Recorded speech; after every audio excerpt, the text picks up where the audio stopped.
Charlie Munger famously said that when people use the word common sense in investing, what they really mean is uncommon sense. The same is true in startups, where it's easy to find a bunch of seemingly commonsensical first principles that often go ignored because founders don't really understand them.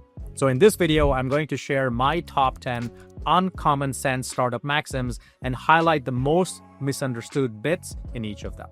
So let's dive in. Hi there, if you're new to this channel, my name is Ash Maurya. I'm an entrepreneur and author and the creator of the popular one-page business modeling tool, Lean Canvas. On this channel, I share systematic strategies and techniques for starting and growing a business. So let me kick things off with uncommon sense maxim number 1.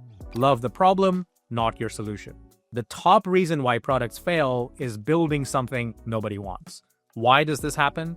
I attribute this to something I call the innovator's bias, where entrepreneurs prematurely fall in love with their solutions. When they get hit with an idea, they either rush to build out their solution or rush to secure resources to build out their solution. But customers don't really care about your solution, they care about their problems. Problems, not solutions, create spaces for innovation, and when you start with a solution, it's like building a key without a door. You then have to face the challenge of figuring out what door to open. This is the classic solution looking for a problem challenge. A better alternative is switching perspectives. When you start with problems before solutions, you first identify what door you want to open, and then key building or solution building becomes a whole lot easier. Now, while starting with problems before solutions is a simple concept, many founders fail to identify the right problem because of uncommon sense maxim number 2. Solve problems customers are currently trying to solve. This one seems obvious, right? Of course, you should solve problems customers care about, but here's where most founders get it wrong. They either subconsciously invent or make up problems, or they run a bunch of surveys where they ask people a bunch of leading or hypothetical questions like, do you have this problem, or will you use my solution? These types of questions only serve to confirm or justify the solution they already wanted to build in the first place. And the misstep here is interpreting a false positive for validation. Also, since many startup founders believe they are building new category-defining products, they often fall into another trap of trying to solve problems customers don't even know they have. While it may sound visionary to create needs customers don't know exist, it's incredibly difficult and expensive. Most startups don't have the resources or runway to educate a market, so instead focus on solving problems customers already know they have and have tried solving themselves. Next, while starting with problems before solutions is the first step, not all problems are created equal. Which brings us to uncommon sense maxim number 3. You need to ensure that you chase problems worth solving. Some problems are simply not worth solving, at least not as a business. A problem worth solving needs to meet 3 criteria. Customers know they have it, customers want it solved, and customers are willing to pay to solve it. That last point is crucial. I've seen many startups solve genuine problems that customers simply weren't willing to pay for. The best evidence of a problem worth solving is that people are already spending money to solve it with existing alternatives. Before you invest time building a solution, verify that the problem is worth solving by understanding how customers currently address it. Are they currently spending money, time, or effort? If not, you might be chasing a problem that isn't worth solving as a business. The reason this distinction between problems and problems worth solving is critical is because of uncommon sense maxim number 4. The true product of an entrepreneur is a business model, not solution. While building a great solution is key, it's only one piece in the jigsaw puzzle you need to put together as a founder to build a great business. It helps to think of your true product as a business model.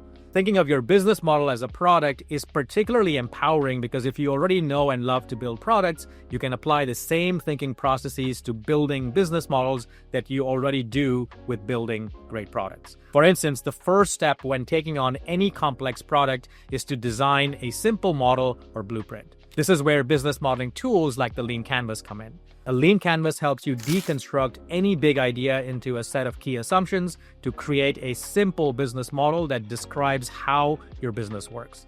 This is the first step in distilling clarity. The next step, also taken from the product development playbook, is uncommon sense maxim number 5. Stress test your business model before testing it. This one surprises people. Don't you need to test your business model to know that it works? Yes, of course you do, but not right away.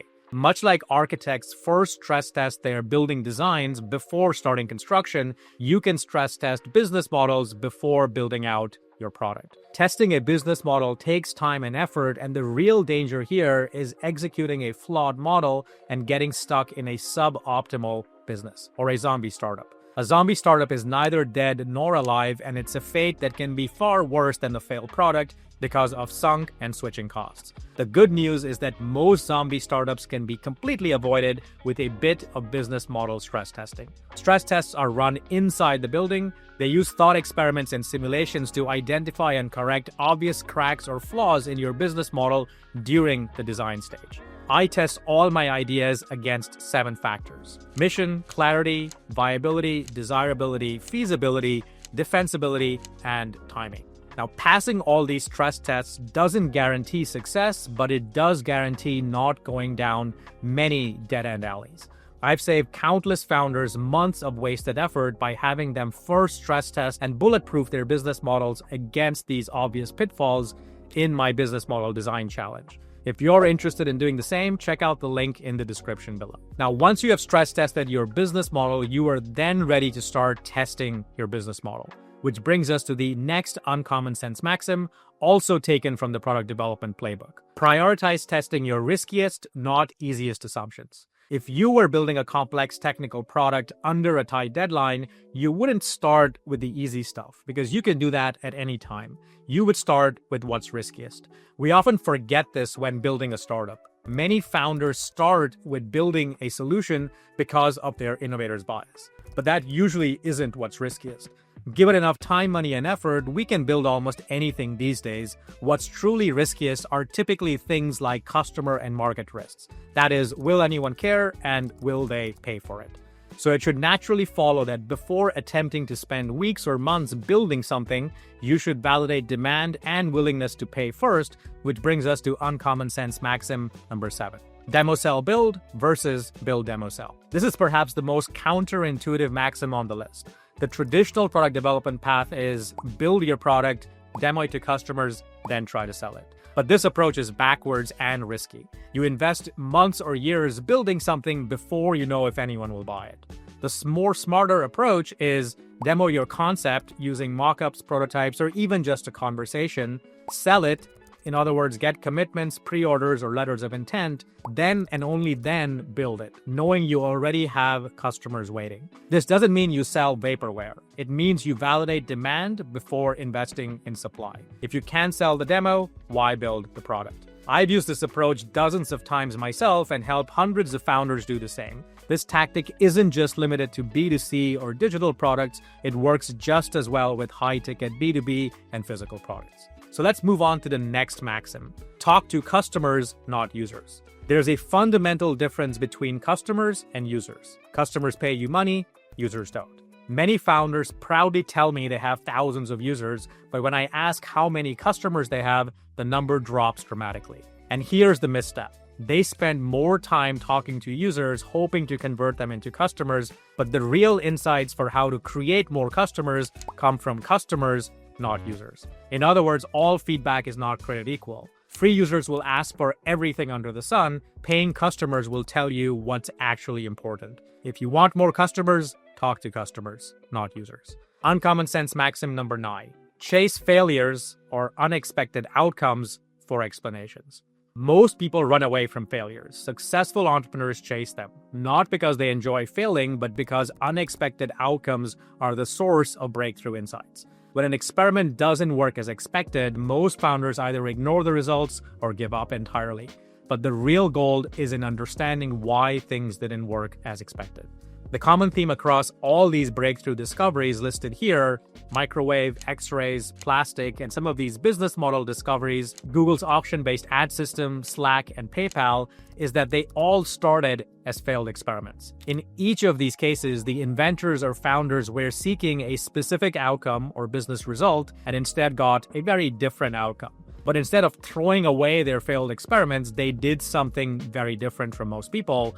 They asked why. Achieving breakthrough is less about luck and more about a rigorous search. The key is having the discipline to chase explanations for unexpected outcomes rather than simply moving on to the next idea. This is how real breakthrough happens. Now, I know there's a lot of taboo around failure in many cultures, and so I'll make one suggestion here that has greatly helped me personally. Replace the word failure in your vocabulary with unexpected outcomes. There is no such thing as a failed experiment, only unexpected outcomes. Then when you encounter an unexpected outcome, train yourself to be naturally curious and chase why. And the final uncommon sense maxim is number 10. Focus on repeatability before scalability. Too many founders are in a rush to get to the right side of the hockey stick curve. They do this by trying to go fast on everything, but when you go fast on everything, it doesn't necessarily make you go faster, and it's often a recipe for just getting lost faster and focusing on the wrong things at the wrong time. Premature optimization is one of the top startup killers because you can't scale something that isn't first repeatable. Repeatability here means that you can consistently acquire customers, you can reliably deliver value, and that your unit economics are starting to work. The best part is that you don't need thousands or millions of users to establish repeatability. I've seen too many founders raise millions in funding and hire dozens of employees before they figured out a repeatable business model.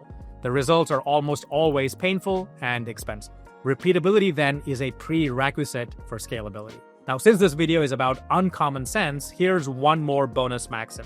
Just start, perfect idea not required.